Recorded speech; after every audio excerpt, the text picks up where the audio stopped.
Friends, welcome to my channel Tripura job study.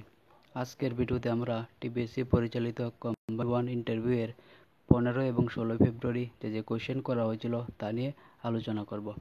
আমরা এরকম combined one interview related আরও video নিয়ে আসবো, তো তোমরা অবশ্যই চ্যানেলটি সাবস্ক্রাইব করে দিও। তো চলো দেরি না করে ভিডিওটি শুরু করা যাক। ভিডিওটি তোমাদের জন্য অনেক হেল্পফুল হবে, তো তোমরা শুরু থেকে শেষ পর্যন্ত ভিডিওটি দেখো। তো চলো ভিডিওটি শুরু করা যাক। সো ফ্রেন্ডস, আমরা বিগত 15 এবং 16 ফেব্রুয়ারির কোশ্চেনগুলি ভিডিওতে ইনক্লুড করেছি। তো দেখো কী কী কোশ্চেন করা হয়েছিল। In which year was MNREGA launch? একজন ক্যান্ডিডেট ছিল, ওকে জিজ্ঞেস করা হয়েছিল কোন ইয়ারে মনরেগা যে প্রোগ্রামটি এটি লঞ্চ করা হয়েছিল। এটির আনসার হবে 2005-এ। 2005-এ এটা পার্লামেন্টে পাস হয় এবং 2006 এটা কার্যকর হয়। তো তোমরা এটি অবশ্যই জেনে যাবে। তারপর দেখো কি কোশ্চেন করেছিল, এটা থেকে সেম টপিক থেকে আরও কোশ্চেন করা হয়েছিল okay. What is the full form of MNREGA? মনরেগার ফুল ফর্ম কি? ফুল ফর্ম ওকে জিজ্ঞেস করা হয়েছিল। তো এটার ফুল ফর্মটি তোমরা অবশ্যই জেনে যাবে। এটার ফুল ফর্ম হলো Mahatma Gandhi national rural employment guarantee act. তারপর দেখো কী কোশ্চেন করা হয়েছে, সেম টপিক থেকে একজন ক্যান্ডিডেটকে অনেকগুলি কোশ্চেন করে থাকে। What is the rank of Tripura in the implementation of MNREGA? তো মনরেগা কার্যকর করার ক্ষেত্রে ত্রিপুরার র্যাঙ্ক কত? এটার সঠিক উত্তর হবে র্যাঙ্ক 2। ত্রিপুরা সমগ্র ভারতবর্ষে দ্বিতীয় স্থান দখল করেছে। তো তোমরা অবশ্যই জেনে যাবে, এটা কারেন্ট অ্যাফেয়ার্স থেকে কোশ্চেনটা হয়েছে। তারপর দেখো একজন ক্যান্ডিডেটকে কী কোশ্চেন করা হয়েছিল, হু ইজ ইউর আইডল? ওর আইডলকে most influential person in your life. তো ছেলেটি যে ইন্টারভিউ ফেস করেছিল ওকে জিজ্ঞাসা করা হয়েছিল ওর লাইফের মধ্যে মোস্ট ইনফ্লুয়েন্সিয়াল পারসনটা কে, কাকেও অ্যাডমায়ার করে এবং কেন। এরকম তোমরাও যেগুলো একজনকে যাকে করে থাকো, তো তোমরা ওনার সম্পর্কে একটু নলেজ নিয়ে যাবে, তোমাদেরকে জিজ্ঞেস করতে পারে। তো দেখো ছেলেটি আনসার দিয়েছিল স্বামী বিবেকানন্দ। স্বামী বিবেকানন্দ ওনার আইডল। তারপর দেখো ওখান থেকে ওনাকে ছেলেটিকে কাউন্টার কোশ্চেন করা হয়েছে। তো দেখো which year was Swami Vivekananda born? Swami Vivekananda কোন সালে জন্মগ্রহণ করেছিলেন এটা জিজ্ঞেস করা হয়েছিল। এটা আনসার হবে 1863, 12 জানুয়ারি। তোমরা তোমাদের যে আইডল ওনার সম্পর্কে জেনে যাবে অবশ্যই। উনি মানে কী কী কাজ করেছিলেন, তো কোন ইয়ারে জন্মগ্রহণ করেছিলেন, এটসেট্রা। তারপর দেখো which year did Swamiji give his historical speech in Chicago? Swami Vivekananda শিকাগোতে যে ঐতিহাসিক স্পিচটি কোন ইয়ারে দিয়েছিলেন? সেম টপিক থেকে 2-3টা কোশ্চেন করে থাকে, আরও বেশিও করে থাকে অনেক সময়। তো ছেলেটিকে কোশ্চেনগুলি করা হয়েছিল। তো এটার আনসার হবে 1893-তে। তারপর দেখো আরেকজন ক্যান্ডিডেটকে কী কোশ্চেন করা হয়েছিল, why do you want to go for a government job? তুমি একটি গভর্নমেন্ট জব কেন করতে চাও? তো গভর্নমেন্ট জবটাই তুমি কেন করতে চাও, তো এটা ওকে জিজ্ঞাসা করা হয়েছিল। তোমরা এটার আনসারটা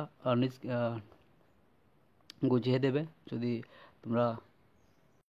তোমরা চাইলে এটার আনসারটা এইভাবে দিতে পারো যে স্যার গভর্নমেন্ট জবে একটা লাইফ সিকিউরিটি থাকে এবং এটার মধ্যে ছুটি পাওয়া যায় এবং ফ্যামিলির সাথে সময় কাটানো যায়, এটসেট্রা। আরও কিছু রিজন যদি তোমরা ইনক্লুড করতে পারো তো করে দিও, ভালো হবে, বেটার হবে। তারপর দেখো আরেকটা মেন যে টপিক, এটা হচ্ছে তোমরা যে বোর্ডের আন্ডারে যে তোমরা এক্সামিনেশন দিতে যাচ্ছ সেই বোর্ড সম্পর্কে একটু জেনে যাবে। যেমন টিপিএসসির এক্সামটা হচ্ছে, তো টিপিএসসি সম্পর্কে একটু ধারণা, একটু নলেজ নিয়ে যাবে। যেমন একজনকে জিজ্ঞাসা করা হয়েছিল কোন ইয়ারে টিপিএসসি যে গঠন করা হয়েছিল, 1972-তে আই থিঙ্ক। তোমরা এগুলি একটু জেনে যাবে। তারপর দেখো সেম টপিক থেকে আরেকটি কোশ্চেন করা হয়েছে okay, who is the current chairman of TPSC? টিপিএসসির বর্তমান চেয়ারম্যান উনি কে? ওনার নাম হচ্ছে কুশ কুমার শর্মা। তোমরা এগুলি অবশ্যই জেনে যাবে। জিআরপিটির ক্ষেত্রেও সেম জিআরপিটি সম্পর্কে কিছু কোশ্চেন করা হয়েছিল কিছু ক্যান্ডিডেটদের, টিপিএসসির ক্ষেত্রেও সেম কোশ্চেন করা হয়েছে। তারপর দেখো আরও পরবর্তীতে কী কোশ্চেন করা হয়েছে দেখো, একজন ক্যান্ডিডেট জিজ্ঞেস করেছিল গ্লোবাল ওয়ার্মিং বলতে তুমি কী বুঝো? হাউ ক্যান উই প্রিভেন্ট ইট? আমরা কীভাবে এটা রোধ করতে পারবো? তো এটা অবশ্যই তোমরা আনসারগুলি জেনে যাবে। ক্লাইমেট চেঞ্জ, গ্লোবাল ওয়ার্মিং, এগুলি গ্লোবাল যে ইস্যুগুলি এগুলি সম্পর্কে একটু নলেজ নিয়ে যাবে। তারপর দেখো can India become a developed country by 2047? তোমরা অবশ্যই জানো ওই যে 75th ইন্ডিপেন্ডেন্স ডে তে একটা অ্যানাউন্সমেন্ট করা হয়েছিল যে ভারত 2047-এ যে বাজেটের মধ্যে অ্যানাউন্সমেন্ট করা হয়েছিল যে ভারত 2047 মধ্যে একটা ডেভেলপড কান্ট্রি হিসেবে গড়ে উঠবে। তো এটা সম্পর্কে পয়েন্ট অফ ভিউ জানার জন্য কোয়েশ্চেন করা হয়েছিল একজন ক্যান্ডিডেটকে। তো ভারত কি এরকম হতে পারবে? তো তার পেছনে কী কী রিজন আছে যার জন্য ওটা বলা যায় যে ভারত হতে পারবে, এরকম কিছু রিজনগুলি ইনক্লুড করে বলতে হবে অ্যান্সারটা। প্রপার রিসোর্সেস রয়েছে, ওয়ার্কফোর্স রয়েছে, টেকনোলজি রয়েছে, এটসেট্রা অনেকগুলি জিনিস ফ্যাক্টর রয়েছে যার ক্ষেত্রে বলা যায় যে ভারত 2047 মধ্যে একটা ডেভেলপড কান্ট্রি হিসেবে গড়ে উঠতে পারবে। তারপর দেখো নেক্সট কোয়েশ্চেন কী করা হয়েছে, in which year was ISRO founded? ISRO কোন ইয়ারে গঠন করা হয়েছিল? ইসরোর ফুল ফর্ম এগুলি জিজ্ঞাসা করা হয়েছে। তো তোমরা এগুলো একটু নলেজ নিয়ে যাবে। এটার আনসারটা হবে 1969-এ। তারপর দেখো জিজ্ঞাসা করা হয়েছিল ইসরোর প্রেজেন্ট চেয়ারম্যানকে। আনসারটা হবে এসপি সোমনাথ। তারপর দেখো নেক্সট কি কোশ্চেন করা হয়েছে।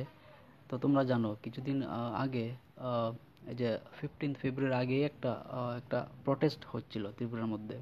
ইন্ডিজিনাস পিপলটা একটা আন্দোলন করছিল রোমান স্ক্রিপ্ট ইনক্লুড করার জন্য টিবিএসসিতে। তো এটা সম্পর্কে জিজ্ঞেস করা হয়েছে যে তারা কেন রোমান স্ক্রিপ্টের জন্য ডিমান্ড করছে রোমান স্ক্রিপ্টের। তো এটার পেছনে কিছু রিজন আছে। যেমন দেখো অনেক সময় দেখো বাংলায় তাদেরকে কিন্তু লিখতে হয়, উচ্চারণটা হয় ককবরকে, কিন্তু আনসারটা লিখতে হয় বাংলাতে। তো এটা তাদের অনেক একটু প্রবলেম হয়। তো তারা যদি রোমান স্ক্রিপ্টে লেখে তো এটা অনেক ইজি হয়ে যায়। যেমন আমরা ফেসবুক হোয়াটসঅ্যাপে মেসেজ টাইপ করি, এই যে প্রোনাউন্সিয়েশনটা হয় যেমন বাংলায়, কিন্তু আনসারটা আমরা লিখি এবিসিতে ইংলিশে। তো এরকম আর কি এটা রোমান স্ক্রিপ্টটা। তো হোয়াট ইজ রোমান স্ক্রিপ্ট? তো এটা সম্পর্কে জিজ্ঞেস করে এটা আসলে কী। তো এগুলোই ছিল। তারপর দেখো reasons of first world war, প্রথম বিশ্বযুদ্ধের কারণগুলি কী ছিল? এই যে 2-3টা কারণ তোমরা অবশ্যই জানবে, জেনে তারপরে আনসারটা করবে। একজনকে জিজ্ঞেস করা হয়েছিল। তারপর দেখো first world war, second world war, এগুলির সম্পর্কে একটু নলেজ রাখবে, জিজ্ঞেস করতে পারে। ওই যে এখন যে এই কোয়েশ্চেনটা যে করা হয়েছিল সেটা ছিল হিস্ট্রিতে অনার্স ছিল ওর গ্র্যাজুয়েশন। তো তাকে হিস্ট্রি থেকে কোয়েশ্চেন করা হয়েছে। তারপর দেখো আরেকটা কোয়েশ্চেন করা হয়েছিল okay, when was battle of Buxar took place? বক্সারের যুদ্ধ কত সালে হয়েছিল? 1764-এ হয়েছিল। তো হিস্ট্রি সম্পর্কে এই যে ওয়ারগুলি, মেজর যে ওয়ার্সগুলি এগুলি সম্পর্কে একটু নলেজ রাখবে, কোন ইয়ারে হয়েছিল। তারপর নেক্সট কি কোশ্চেন করেছে, এই যে ত্রিপুরা রিলেটেড কিছু কোশ্চেন করা হয়েছিল। What are the steps taken against drug menace? এই যে ড্রাগের যে হুমকি, এটার বিরুদ্ধে কি কি স্টেপ নেওয়া হয়েছিল ত্রিপুরা গভর্নমেন্টের দ্বারা। তো এগুলি একটু জেনে যাবে তোমরা আনসারগুলি। তারপর দেখো what is the state fruit of Tripura? Tripura যে রাজ্য ফল কি, এটা আমরা জানি কুইন পাইনাপেল। সাইন্টিফিক নেম এটার, ওটাও জিজ্ঞেস করা হয়েছে। একটা টপিক থেকে অনেকটি কোশ্চেন জিজ্ঞাসা করে। In which year it got GI tag? এটা কোন ইয়ারে জিআই ট্যাগ পায়? 2018 আই থিঙ্ক। তোমরা আনসারগুলো একটু জেনে যাবে। যেমন স্টেট ফ্রুট, স্টেট যত যাগুলি আছে, স্টেট ফ্লাওয়ার, গাছ, ট্রি, তো এগুলির নামটা এবং সাইন্টিফিক নেমটাও জেনে যাবে, করে জিজ্ঞেস করতে পারে। তারপর দেখো when was TCS examination started? কখন টিসিএস এক্সামিনেশন শুরু হয় ত্রিপুরাতে? কিন্তু 1916-এ আই থিঙ্ক। তোমরা অবশ্যই এগুলি মনে রাখবে আনসারগুলি। তারপর দেখো কোন রাজার শাসনকালে এটা শুরু হয়? রাজা বীরেন্দ্র কিশোর মাণিক্য। তারপর দেখো নেক্সট কি কোশ্চেন করেছে, one nation one election concept, এটা সম্পর্কে জিজ্ঞাসা করা হয়েছে ওকে, একটি ছেলেটিকে। তো এটা আসলে কি? এটা আসলে দেখো আমাদের ভারতবর্ষে প্রায় 6 to 7 মান্থ পরপরই কোনো না কোনো একটা স্টেটে ইলেকশন হয়ে থাকে। তো অনেক প্রবলেম হয় লোকজনদের, ফান্ড অনেক খরচ হয় অতিরিক্ত। তো এসেট্রা এইগুলি প্রবলেম আছে। তারপর দেখো যদি সমগ্র ভারতবর্ষে একটা ইলেকশন হয় প্রতিটা স্টেটে, তখন কিন্তু দেখো সব একবারই হয়ে যাচ্ছে, কিছুদিন পর পর আর এটা হবে না। তো অনেকগুলি প্রবলেম থেকে মানুষে অনেক রিলিফ পাবে। তারপরে এই যে জ্যামস প্রবলেমগুলি এগুলি মানুষের হবে না। তারপর দেখো ফান্ড যে খরচ হয় এগুলিও কমবে একটু। তারপরে দেখো one nation one ration card, এটার সঙ্গে জিজ্ঞেস করা হয়েছে এটা আসলে কেন করা হয়েছিল এবং এটার ফলে কি কি লাভ ভারতের নাগরিকরা পাবে। তো দেখো কোনো একটা নাগরিক যদি সে অন্য স্টেটে যদি কাজ করে তাহলে সে কিন্তু তার রেশনগুলি এগুলি তুলতে পারবে না। কিন্তু ওয়ান নেশন ওয়ান রেশন এটা হওয়ার পর থেকে সে যে কোনো ভারতবর্ষের যে কোনো জায়গা থেকে তার রেশন তুলতে পারবে। তো এটা হলো মেন রিজন।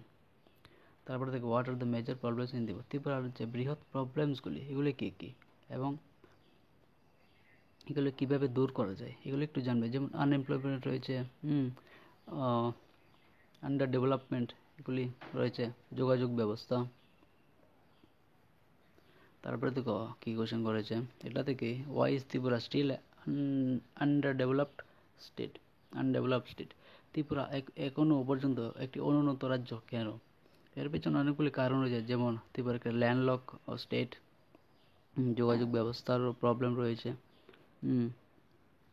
ত্রিপুরা দেখুন ইন্ডাস্ট্রিজ নেই, এটসেট্রা অনেকগুলি প্রবলেম যে তোমরা এগুলি একটু জেনে যাবে, তো তোমাদের ক্ষেত্রে অনেক হেল্পফুল হবে।